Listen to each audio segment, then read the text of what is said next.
I wanna all night. Say it. I wanna all night.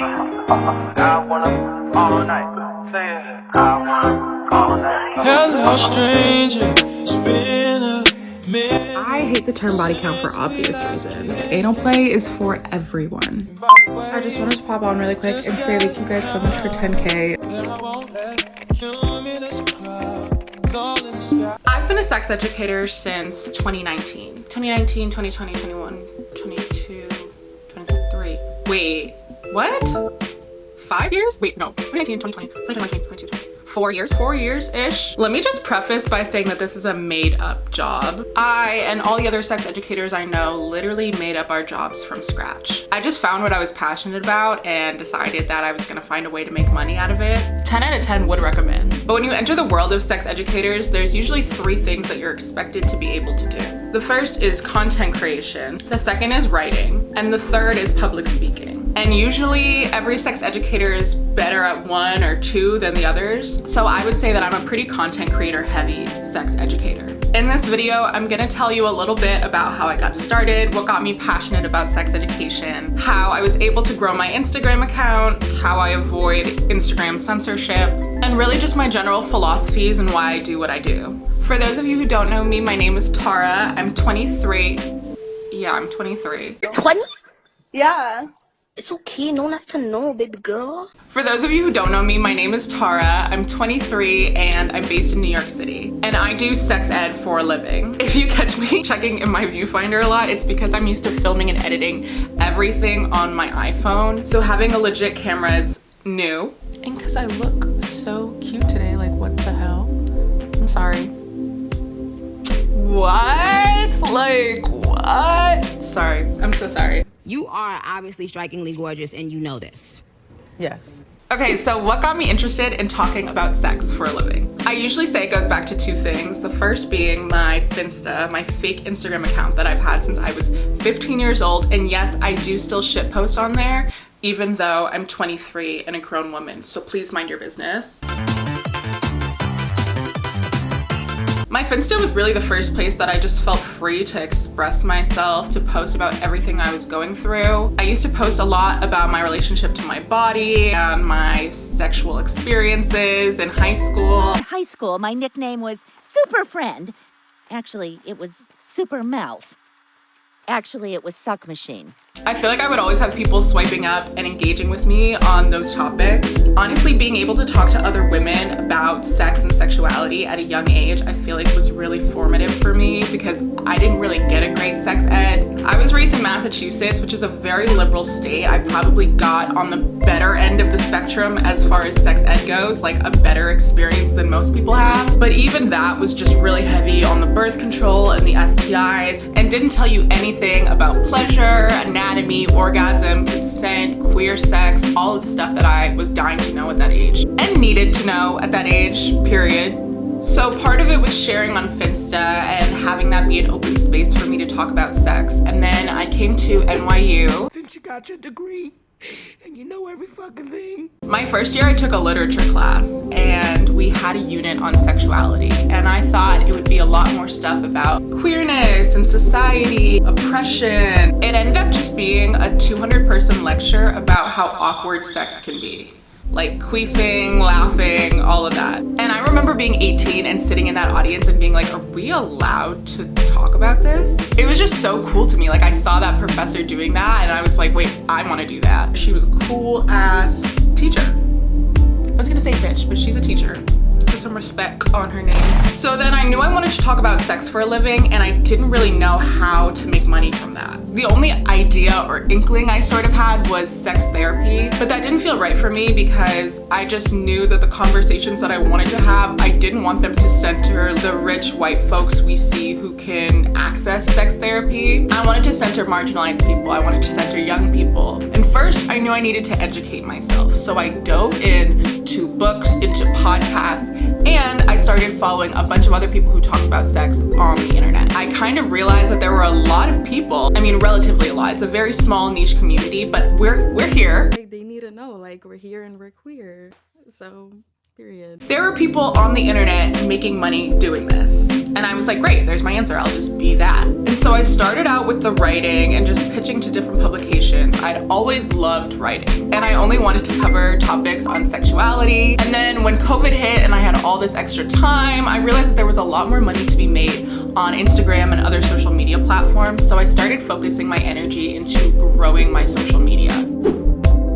As soon as I decided to put more effort into Instagram, I started really studying the algorithm. That kind of became my secondary passion. As much as I was learning about sex and sexuality and reading all these books, I was also studying the algorithm in a really similar way. If you're any type of content creator, that's my biggest piece of advice. Oh, sorry, New York is New Yorking in the background. Hey guys, I'm in New York City just hanging out.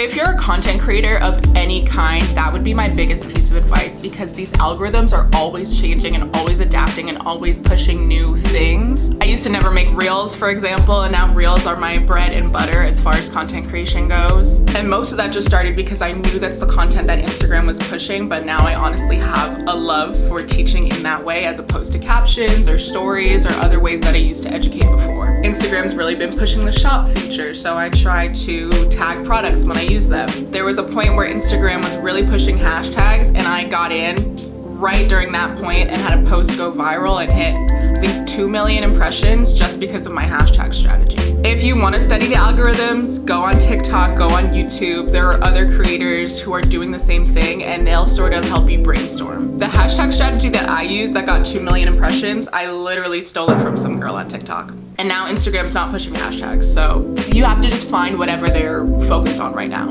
I would say the other way I really grew my account was collaborating with brands and individuals in my field. Because it is such a small field, and I feel like the people in my field, they want to help smaller creators and smaller sex educators also build a platform for themselves. We're very supportive in my community. Instagram takeovers used to be really popular, and so I was able to take over some larger sex educators' platforms for the day and really connect with their community and get some of their followers to follow me. Now I feel like we kind of do the same thing with collaborative posts. I just did a collaborative post with another big sex ed account. And as far as working with brands goes, because sex ed is such a small niche field, even if you don't have that many followers, you're still a big player in the field because nobody really has that many followers. We're all dealing with censorship, we're all dealing with all the stigma that comes with talking about sex, so it is really hard to grow. So even if you are smaller, a lot of the opportunities are more available to you than they would be if you were a fashion creator or a lifestyle creator. I don't know, these things everybody seems to want to do.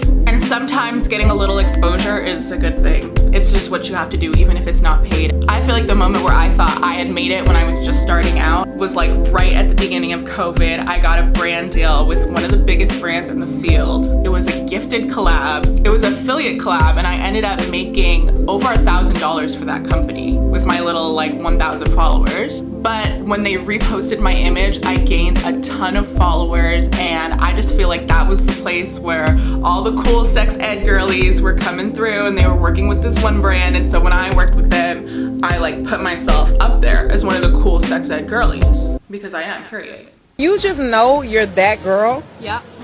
You just have no choice but to be that girl. I also feel like when you're collaborating with people in the sex ed space and other brands in the sex ed space, you're way better off gaining followers that way, because your alternative is just hoping for a viral post. And the thing about doing sex ed on the internet is you're so prone to hate. It's so much better to pull from a pool of followers who already are inclined to want to see that kind of content than to just put yourself out there to everyone in the world, because you will get a lot of hate. It's on top of the regular hate that content creators get, you're ugly, I don't like this video, whatever it may be. It's also you're a whore, get this shit off my page. You're a fucking slut. You're a slut. When you're gay, you get the homophobic stuff. When you're black, you get the racist stuff. Mix it all together and your mental health will deteriorate. Mine has. Doing sex ed on Instagram is also being at constant war with Zuckerberg. This man tries to take my livelihood at every step, okay? And I'm not having it. If I could go one-on-one with him, I will. I'm so sorry. Come on, let's go outside. Go outside for what? We're gonna fight. Censorship is a bitch. You're in constant fears about posts being taken down, about your account being taken down. You're watching other sex educators around you who are making the same kind of content as you drop like flies. One of the most annoying parts for me is having to spell things wrong. And I know this sounds stupid, but having to spell sex like S-E-G-G-S or S-E-C-K-S or S/X or S_X or whatever. One, it interferes with people being able to find my content because I'm not using English words. These are not words, these are not real words. Two, it completely goes against my entire philosophy, which is trying to normalize talking about sex, and now here I am and I can't even spell sex. Anyways, not to rant about this, but if you are going to try to avoid censorship, I would recommend spelling things stupidly, but also trying to remain consistent in the way you spell things stupidly. So I usually use S-E-G-G-S because I've realized that most other people also use it, so I feel like it's gonna be easier to find if you're looking me up in hashtags or whatever. Before I came out as a sex educator, there was a certain amount of reading that I wanted to do. I would say I probably took about a year really just hunkering down and studying as much as I could about all topics sexuality. When you do put yourself out there as a sex educator, you kind of realize that there are a lot of people doing the same thing that haven't necessarily done that extra work. And that's no shade to them, because I do understand that by putting yourself out there, you are prone to learn a lot of information. Like, I learn a lot every time I get a question that I don't know the answer to. I take it upon myself to find the answer so that next time I'm asked, I'm better equipped. And it does spark a lot of curiosity in me. You guys are coming up with questions that I could have never even come up with, and that's awesome. I get to learn so much more that way. It gives me new content ideas. I will say that since this is more of a community role, nobody's really checking you. And since this is a space where we don't necessarily value elitism, it is possible to put yourself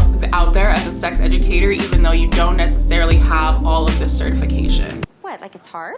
I'm not certified, I just have my bachelor's in gender and sexuality studies. And even in that bachelor's program, I learned far less than I learned just being a sex educator every single day. I will say that if you are a student and if classroom settings are accessible to you, I think I learned a lot that contributes to my knowledge as a sex educator in elective courses that I took at NYU. Since it was such a big school and there were so many different areas of study, you could find classes that had something to do with sex, but they'd all be in different departments. So I took a sexual development class in the child and adolescent mental health studies department. I took an evolutionary sex psychology class in the psych department. There was another one that I wanted to take that was in anthropology. I think taking a lot of those classes and also having come in with all this background knowledge and all this studying that I was doing on my own, it really felt like once I'd finished the classes, they just kind of filled in a lot of the gaps of what I didn't know, and I felt like I had a more robust understanding of the concepts that I was trying to learn, which is an experience I'm very privileged to have. I will say that doing the extra research is worth it. Understanding a little bit about anatomy, understanding a little bit about psychology, maybe even a little bit about spirituality and breath work. I'm a history geek, so I love thinking about how systems and structures interfere with our sex lives. And even though it might feel frustrating because you see other large sex educators who maybe haven't done that work, it's still super rewarding when you're in spaces and you're like, I feel confident enough to answer this question. Thanks so much for watching. I'm really excited to have more fully fleshed out conversations on here, so leave any questions or video requests in the comments or on my Instagram and I'll be sure to answer them. Ooh.